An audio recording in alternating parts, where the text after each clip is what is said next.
If you're asking me if he dominates the room, I would have to say no. Undictatorial, un-Caesar-like. It was like talking to somebody you've known all your life. As President Obama prepares for Thursday's televised healthcare summit, C-SPAN viewers may get a taste of what a select few have already experienced. If he were talking to me now, he'd say, look, Evan, I know where you're coming from. I agree with your concerns. Frankly, if I was in your position, I might be looking at it that way too. The question is whether the president can continue his laid-back style, a sort of moderator-in-chief, as he makes a final push for his healthcare overhaul. I wouldn't mind seeing a little more toughness here and there. There are few historical parallels. Good morning, everybody. But there's one whose personal style could hardly be more different.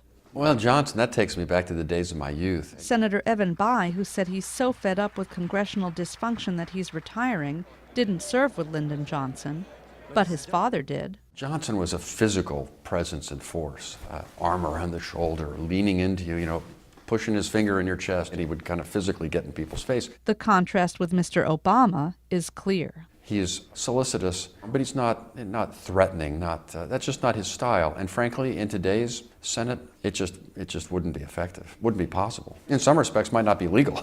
Johnson, after all, is the last Democratic president to get an ambitious agenda through Congress. Arm twisting just isn't Mr. Obama's style, though. Ever since his days as a community organizer in Chicago, he's believed that by sitting down, he could get results. So I'm going to do it differently. We're going to have a big table. On the campaign trail, Mr. Obama described how he would conduct healthcare negotiations as an open seminar. He was confident that after listening carefully and appealing to reason, his ideas would win out. I'll say, okay, well, let's call in our healthcare experts, and they can tell the American people what's true and what's not true. Always starts off with the policy arguments, making the intellectual case for his point of view. But in a gridlocked Washington with a unified Republican opposition, there's little faith that debate will be productive. We're more concerned every day that Democrats spell summit S-E-T-U-P. In response, the White House has begun to lay the groundwork for an aggressive parliamentary maneuver called reconciliation, in which a bill could be passed using only Democratic votes. It's an option if Thursday's summit brings no progress, and it's partly a recognition of the fact that Mr. Obama's personal approach clearly hasn't worked on Republicans, but has been more effective on his side of the aisle.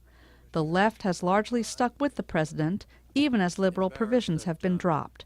For Senator John D. Rockefeller, at least, a meeting alone with the president was a big help in keeping him on board. To the extent that he saw me and he cared enough to see me, that had to make some impression on me. So far, liberals have given up a lot, while moderates have had a big hand in shaping the legislation.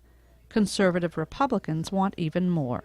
If the president and Democrats in Congress are prepared to scrap the bills that pass the House and the Senate and start over with a clean sheet of paper, House Republicans are ready to sit down.